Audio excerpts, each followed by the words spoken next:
Welcome back, everybody. I am Dr. Nawtej Desange, and with me this week are Bruce Kramer, the one and only, and your very favorite corporate cockroach. Definitely my favorite corporate cockroach. And Angie Snowball, the Renaissance woman. So today we are drinking, and Bruce picked it. I just want you to know I didn't pick this one, but it's perfect because we're talking about mentors, and my probably biggest mentor in my life is my godfather, and we are drinking the Godfather. So it is a mix of Scotch and Amaretto. How serendipitous that it's called the Godfather. So mix up some Scotch and Amaretto, delicious. And Nawtej, tell us what we're going to talk about.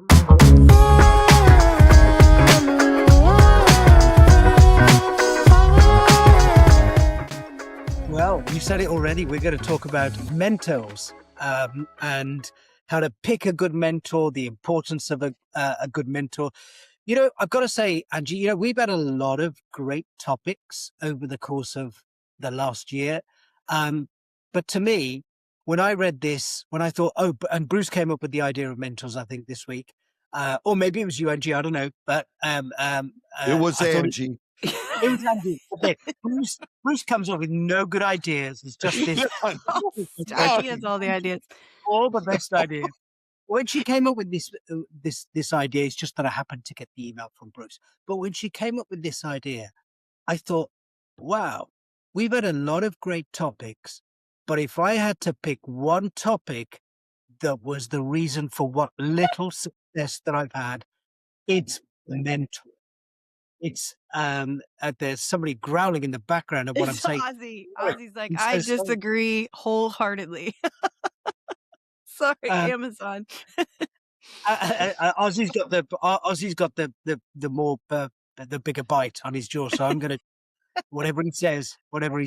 So mentors. Why are mentors important? So I would say that there'll be some people that mentors haven't been that important for, but for most of us, they are the driver behind promotions, pivots, breakthrough, somebody who believed in you and helped you, a teacher who maybe took you into a corner and said something, look, you're a great student, but you're not trying hard enough. It could have even been as simple as that.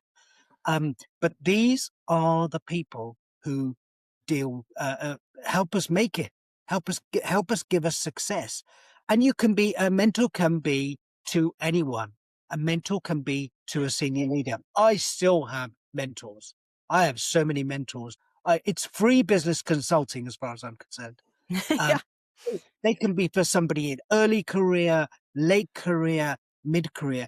Have a mentor. And as perhaps some of you have got accustomed to the way I like to talk about these things, I like to ask questions rather than talk about this like a lecture. So here's my first question to Bruce. It's not the easy one. It's not that sort of easy one, which is, are you coachable enough for a mentor to be interested? It's not that easy one. Just a heads up, guys. It's the hard one. How do you decide who is insightful enough to be a mentor? How do you decide that, Bruce? Well, so basically it's and I'm going to get into this in the next segment a little bit, is that I look at people that I admire. And and it has to be somewhat organic.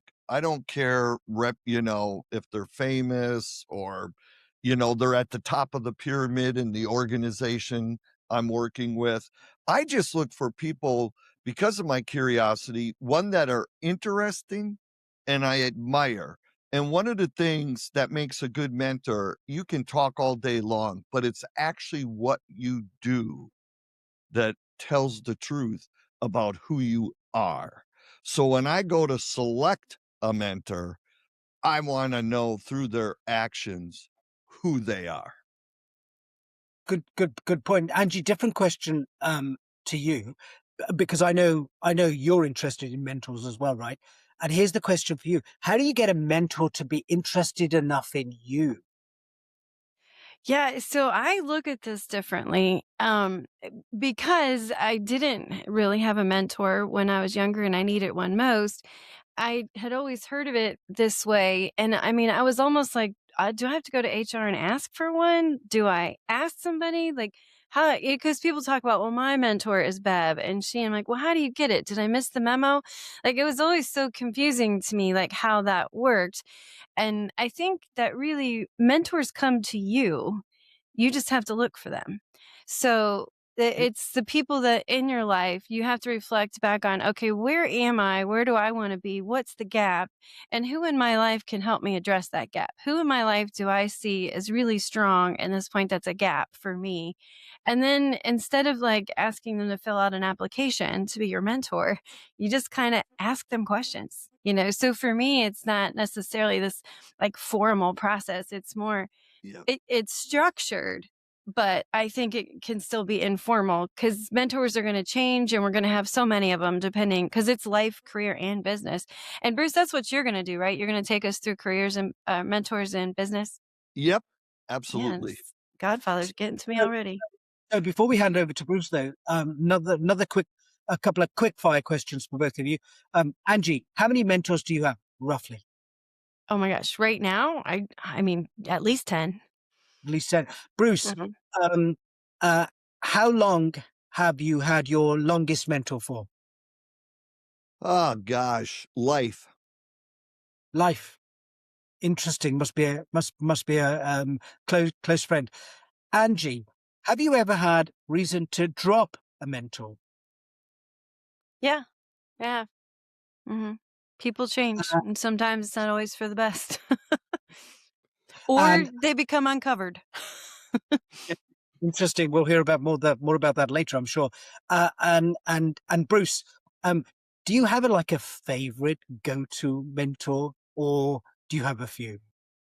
Uh, probably I have 2 that are my go-tos, Okay, interesting. and I will talk about them. Wow. Okay. So as I hand over to you, I'm just going to say that you two are 2 of my mentors. So with that, Mhm. handing over to and that's real. That's not a sort of charming thing I want to say. I really mean that. You two are 2 of my mentors, and I have several too. And with that, Bruce, take it away. Oh, What are you talking about? all right. So, again, this was a great subject because, again, it caused me to sit back and reflect on mentorship. And you guys have often heard me on this show say what a blessed life I've had. And not because there weren't failures and moments of complete decimation, but overall, it's been just a great ride. And I realized it was due to the mentors in my life. It's the greatest accelerator of growth in life, I agree. career, and business. And so I'm going to start that pretty much behind every promotion or any pivot or any breakthrough one has in their career. I would challenge you that there was probably somebody behind it that had more faith in you than you did yourself. I know that was Mhm. the case with me. And I know Angie's going to talk more about life, but probably the first couple of mentors in my life that actually helped me with my path in terms of my career was, of course, my dad and mom. and Aw, that's and awesome. and my mentor for life and my one go-to, my big brother. Oh, He, he definitely walks the talk. It's not what he says or it's what he does, and he's the rock. And so no matter where I was in life, whatever I was doing, he's been a big brother. I'm gonna leave it at that. But as I got into my career, it was really weird because God, I hope I've thanked these people enough. I know 1 out of the 3 I have, but 3 major Mark, Rick, and Fred. I had 42 glorious years with the great organization. I have mentioned that here on the air a couple of times, Granger.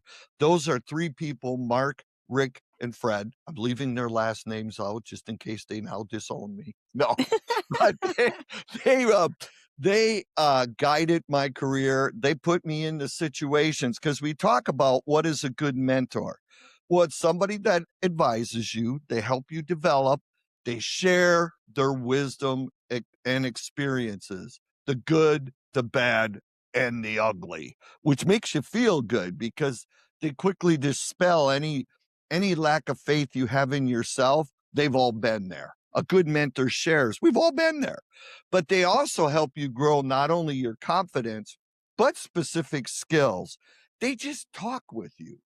Mhm. And these three that I just mentioned in my career gave me seriously a life of luxury. Without them, I wouldn't be here. They pushed, they pulled, they gave me good, honest feedback. They were great listeners. And when I failed, and in some cases I failed miserably, they were there to help pick me up. That's a mentor. And there's a difference, because a mentor, really does shape your thinking, whereas a sponsor shapes your opportunities.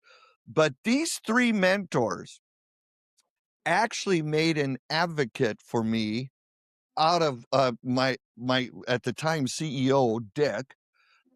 He became a big sponsor of mine. Well, it was due to the fact that my three mentors would advocate for me. So pretty soon, Dick would talk about me. If there were promotions or opportunities, I was being considered by the top of the house. But again, a mentor recruited strong advocates. And in this case, it was the CEO.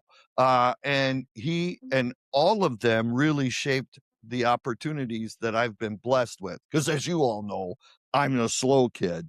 So, I think the distinction between mentor and sponsor, and to be honest, people, you need both.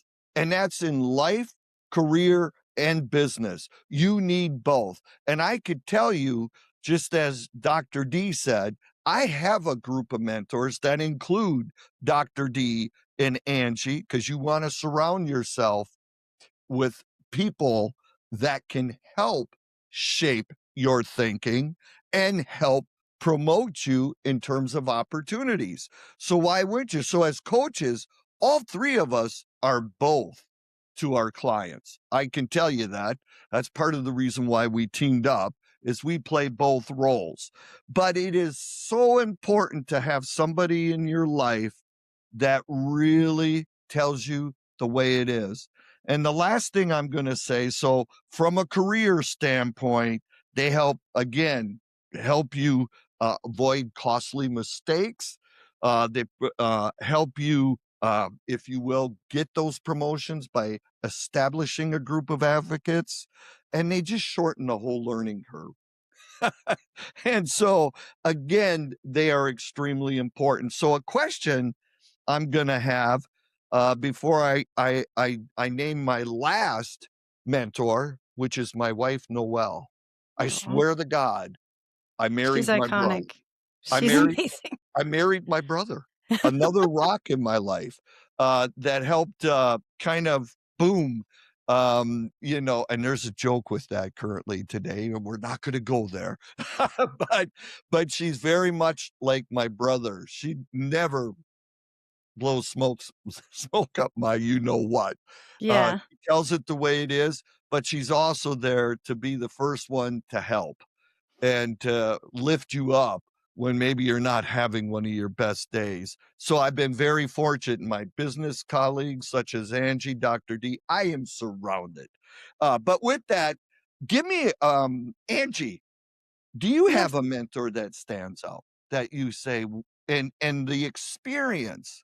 What was the experience like that stood out for you as it relates to a successful mentoring relationship in your life? Well, like I said, I've had so many. I would say my lifelong is my godfather. So, Uncle Mike has just he's been successful in like business and whatnot, but you've heard me say several times, I come from a small town with which often, not everybody there, because I know a lot of you listen, but often means small minds. And so he left, he left small town. He went out to California in a Volkswagen BW with a bunch of macaroni and cheese, and then retired. It's for real. I remember being like 5 years old, just waving bye to Uncle Mike, thinking, "What the hell? No one leaves. What's going on?" So he left, and he just made something of himself in a million ways. To the point he had a place in Spain for a while. He traveled, and he was my mentor my whole life, because I thought, you can get out of here. If you want to get out of here, you can do this. And then there's just a lot of things there. So I think he was kind of my lifelong, as like, and not just business wise, just as success, something I wanted to be, becoming someone, instead of just becoming the role you've been assigned in this small town, what everybody thinks you are. Yeah. He was like, "Well, I don't like that. I'm leaving." So my whole life I was like, I don't have to be here. As soon as high school's over, I'm out. So that was huge for me in my life, lifelong. But then, I also have mentors, and I'll talk more about that when we get into personal stuff. But I've Yep. had other people that just came into my life for a season, and a very good reason, and often it was mutual. So I think that's where I'm like, people often say, "Well, how do I find a mentor? How do I?" It doesn't necessarily have to be formal, but I have had work relationships as well, where it was formal. Like, I just had a conversation. I was like, "Listen, Bev, you are navigating this world of men, and they are terrified of you, and I want to know how you're doing that." Now, I didn't do it the way Bev did it, but learning from Bev helped me navigate the world of automotive, where I wasn't just a little tiny redhead girl bouncing around that nobody respected. So, and I did ask Bev that. I'm like, I would like you to mentor me. I would like you to teach me. So it can be anywhere from it just happens to, okay, I seriously need this in my life. And I am going to ask you, okay, not will you be my mentor, but I admire you. Can you I teach me more? Yeah, I think that's a key point that you're making, Angie, is that it doesn't have to be this, "Will you be my mentor?"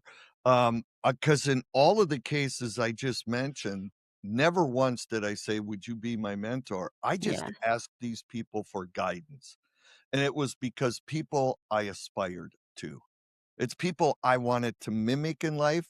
I wanted to be myself, but, I love their values, and so I just simply asked for their guidance. I listened, they saw the progress, so just naturally, that was the relationship.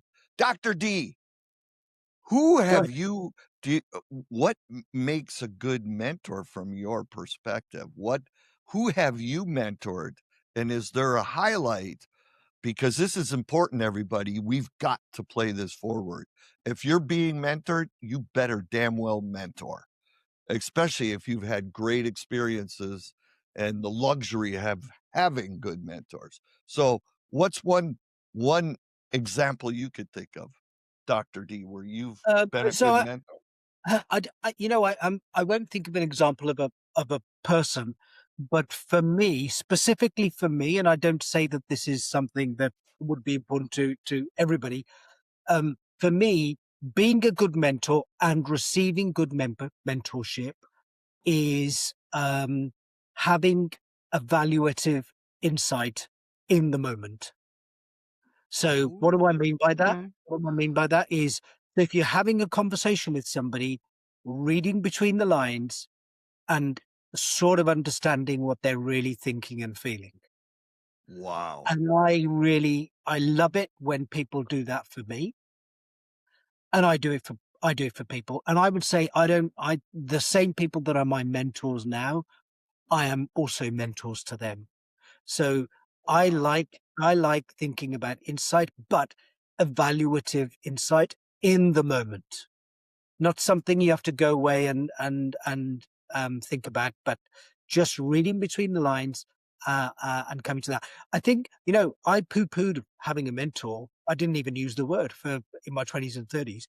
But when I look back, um, one that held me back, but two, the people that my parents, my mum and dad, I was a typical teenager. I was super rebellious. And you might not believe that about me, actually. I was super rebellious. I didn't talk to my parents for like a year or something.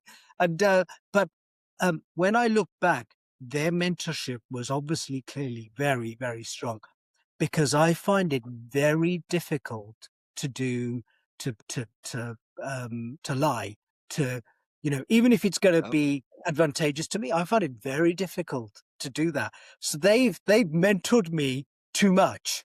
They mentored. I can't. It's hard for me to go and do something, um, to as I've said.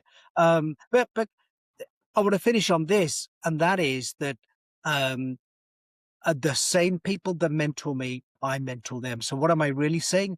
We are engaging in open discussion, transparent discussion, where we are making each other better just because we're talking. And in the process of talking, we're coming to solutions there and then.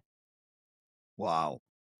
This good segue for you, Angie. Take us Yeah, into the it is. to the life and personal, because this covers every aspect of our being. Yeah, it really does. And it's basically what Dr. D said. You're looking for someone that is going to see strengths in you when you don't.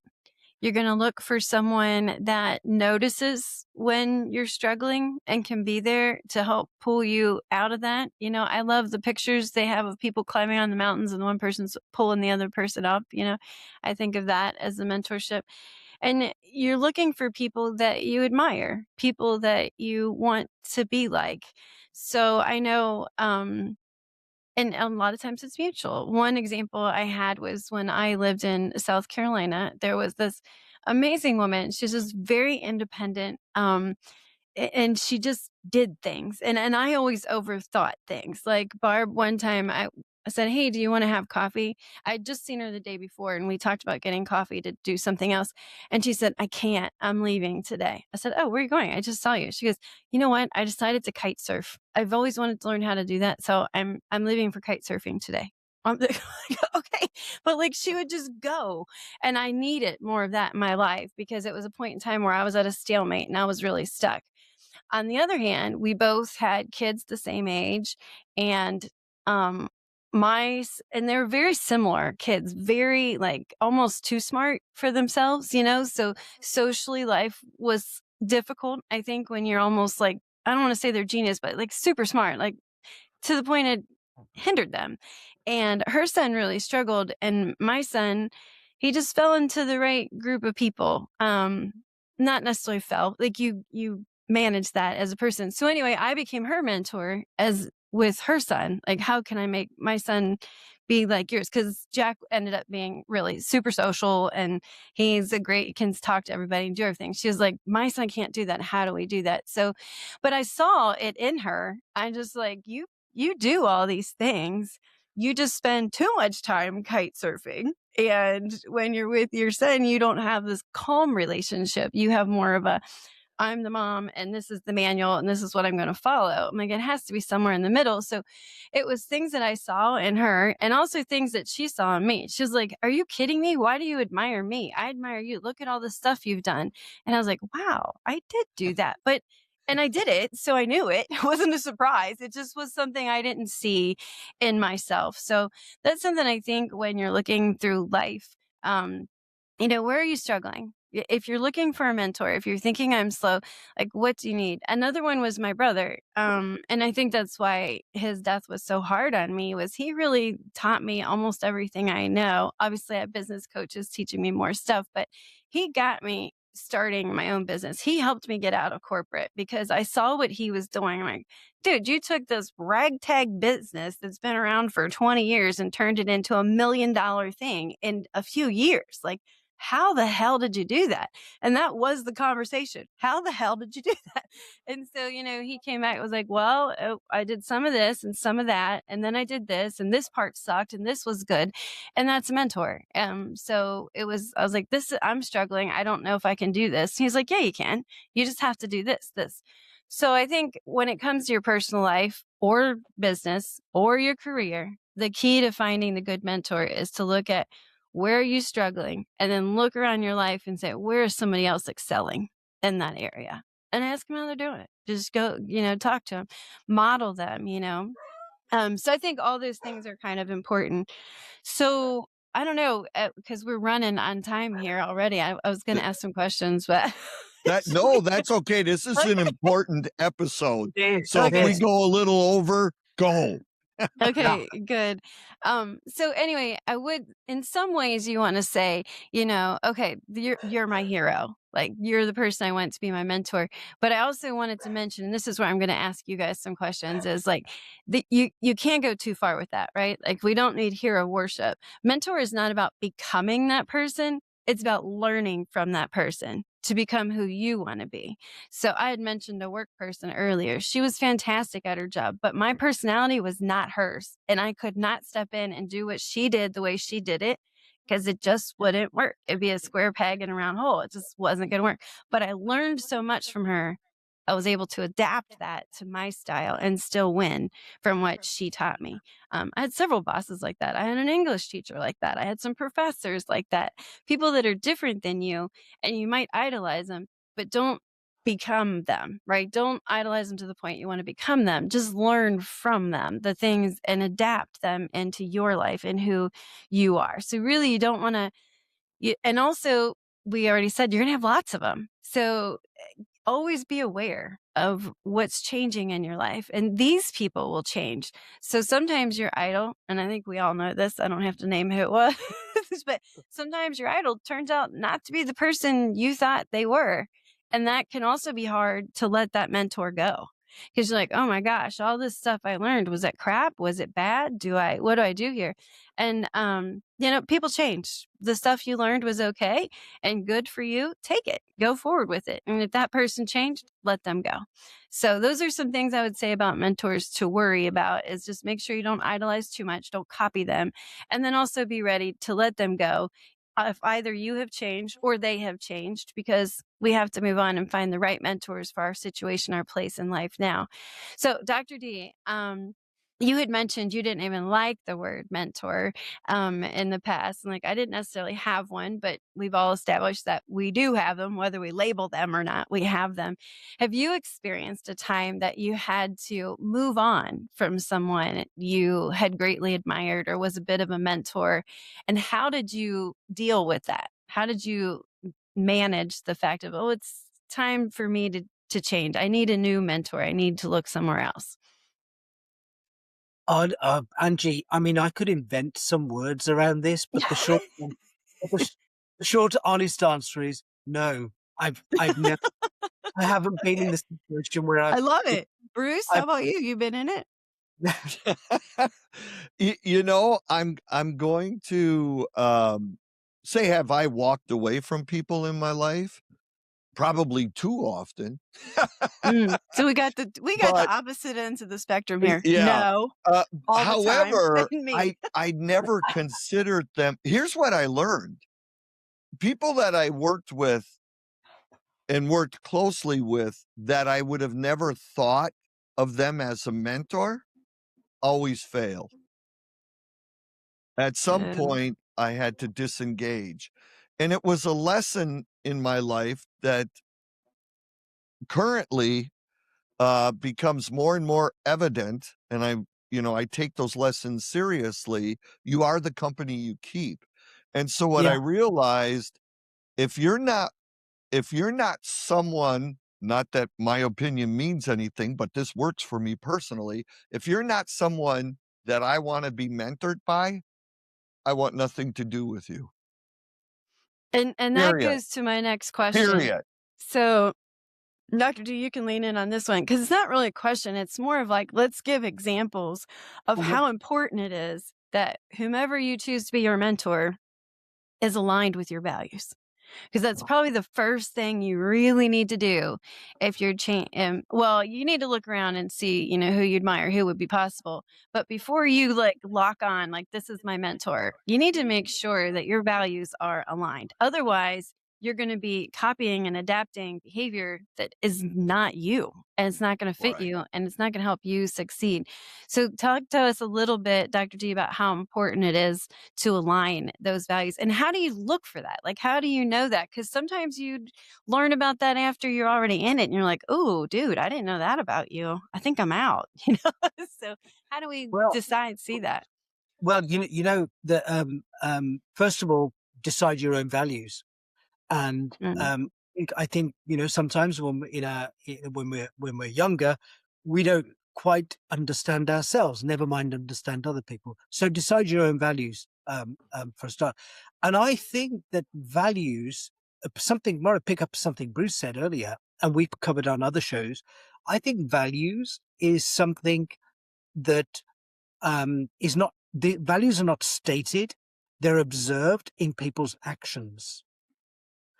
And I think it's very hard for most people to hide their true self. It's not You're right. Actions speak louder than words. That is true. possible. Some people are very, very able to do that, but it's very few people that can 24/7 hide who they are.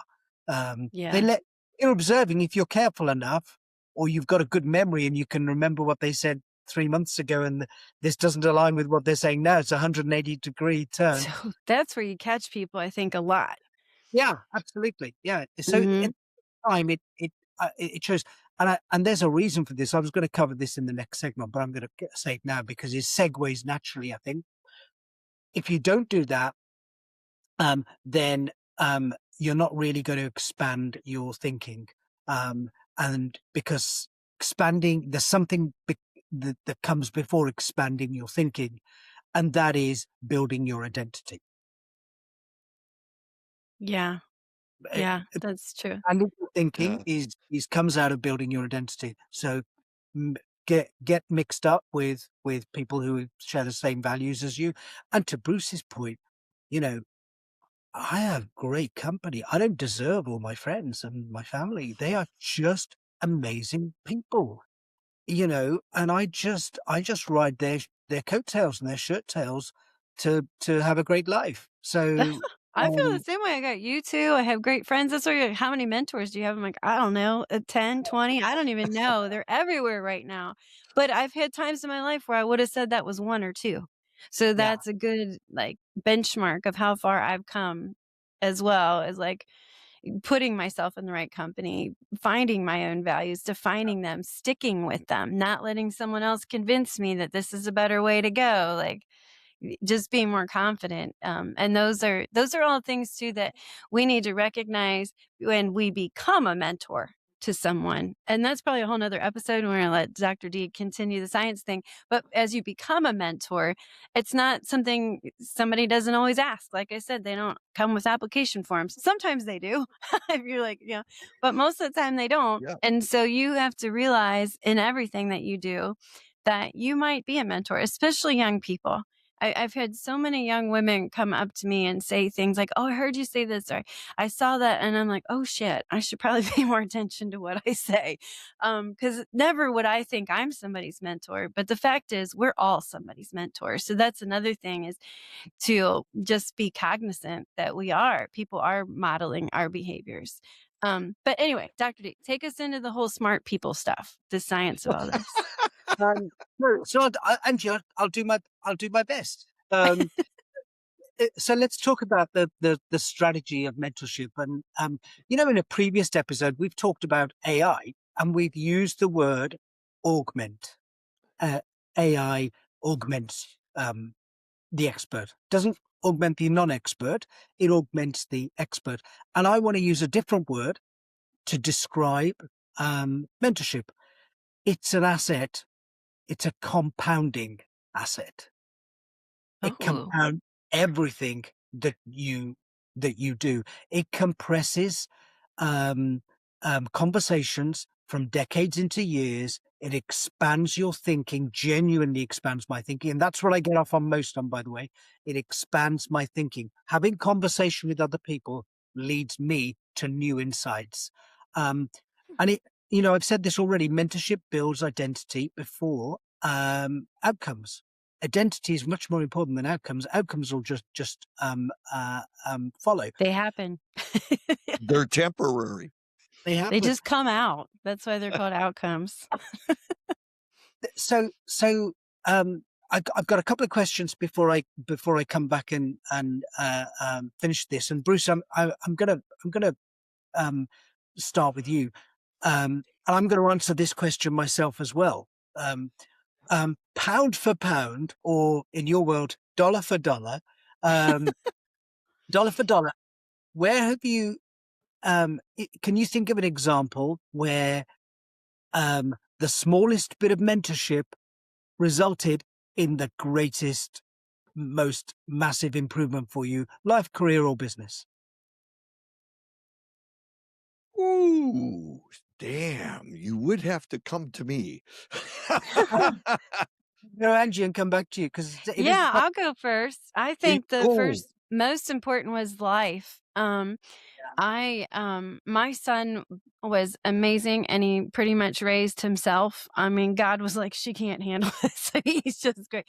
But once he got to college, I think he hit that like just overwhelmed, of everything. And like I said, he's always been extremely intelligent to the fact I think he struggles to like, what am I supposed to do with this? And he puts so much on himself, like expectations, that he struggled his first year of college. And he knows we all talk about this. So we're very open about it. And I didn't know how to help him. I was at a loss. I tried everything I thought I could do, but I didn't know how to help him. And one of my friends had a son who's like 2 years older, and he was just amazing. This kid, I was like, oh my gosh, how did you do that? You're the perfect mom. And I was talking to her about it. And this is where it's also important. We've talked about vulnerability. This is how I find this out. We go to lunch and I was like, Sherry, I'm struggling. I don't know what else to do. I mean, I see him in there. I see his greatness. I see his angst and his overwhelmed. And I just don't know what to do. I've tried everything. And she said to me the thing I expected least. She was like, oh my gosh, we went through this too. Let me tell you what, I had no idea what, and I never in a million years would have thought whom I thought was the most ideal, perfect kid had gone through this. And she told me just a few things that changed everything. And one of which was so freaking obvious: to step away. Like as a mom, we wanted to be in there and fix them. We just wanted to hold them and give them a plan and write the check and do whatever we can to make it better. Like that's what you want to do. And that's basically what I was doing. And instead of helping him and empowering him, I was smothering him.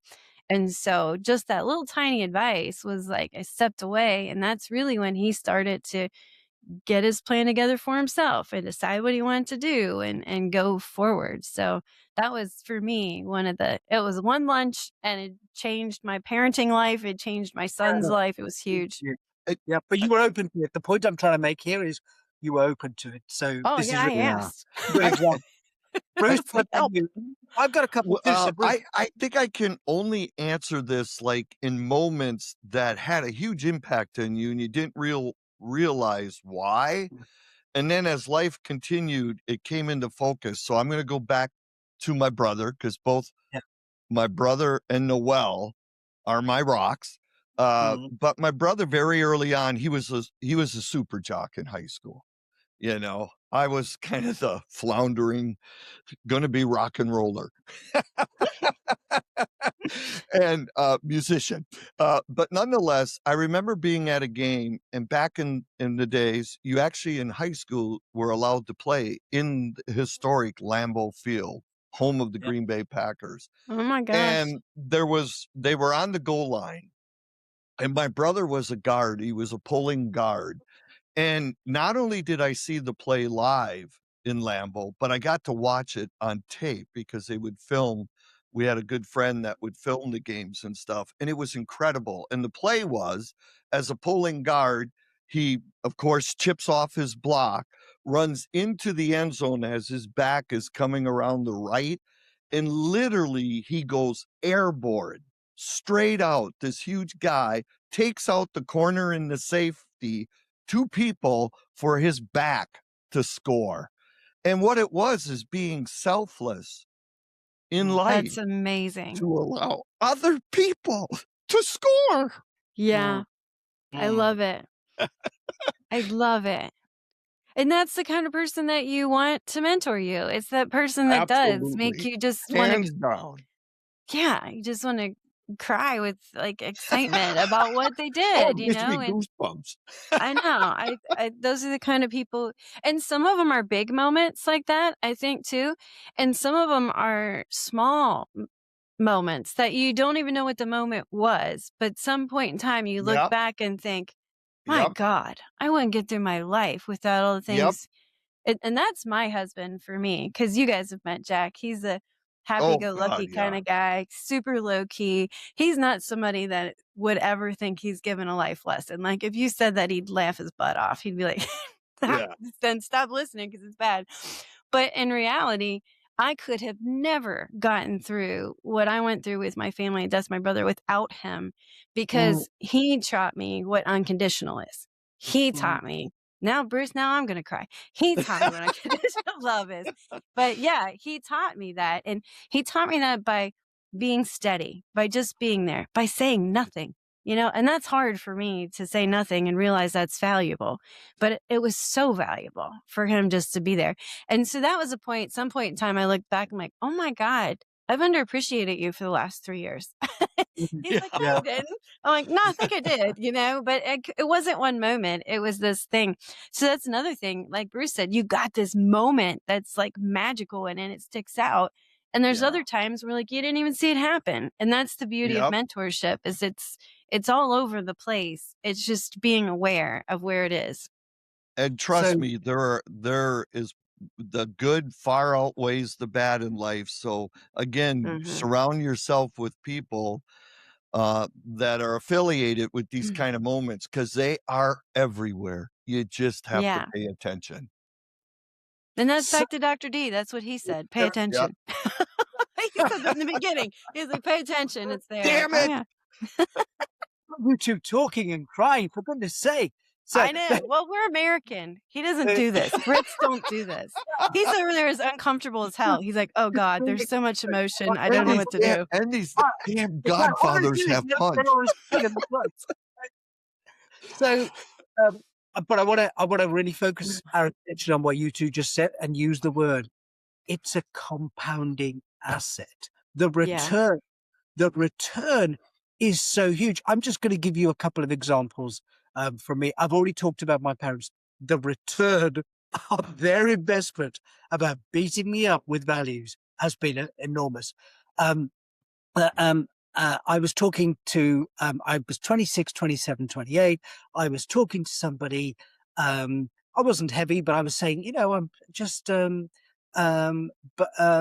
bloating. I'm just bloated. And, whenever I've just noticed, whenever I eat a sandwich, I'm bloated. I feel a bit bigger. And she just said to me, turned to me and said, stop eating bread.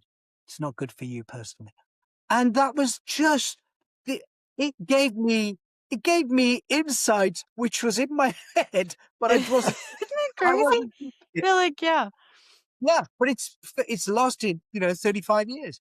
And then the person that taught me how to teach in a classroom to master students, MBA students, somebody called Rob, I won't mention his second name, colossal teacher. He just said, the student experience is that you steady yourself and you pace what they're learning over and it's got to be equal over the 30 hours. They got to know what to expect. So don't front load it, don't middle load it, don't back load it, because they can then lose confidence in what you're saying because they don't know Mm. what to expect. I remember watching the Super Bowl final in 2017 in his place in Boston. And this is a 2-hour conversation before the Super Bowl, 2014 maybe. And it just dawned on me, that was just such brilliant advice. It was Yep. 2 hours in his house, which has lasted me 12 years, 13 years already. Thank you, Rob. That's What a awesome. brilliant. So big compounding. I just want to say it again. Yeah. The word compounding, it's as good as augmenting. Um, and I've said before, and we're going to wrap up now. We've just got a closing exercise for you. And the reason I think the exercise is important is because I said earlier that the way we found mentors was almost by accident, particularly me, because what I do is I surround myself with the people with the values that I like, and then I get into conversation, and then I have a valuative insight in the moment, and they do, and I just love that. But that's not going to happen for everybody. So here's an exercise to build a mentorship map, a portfolio of mentors. So make it very pictorial. Get out a large piece of paper, draw 3 circles, overlapping if you want, career, personal, and strategic.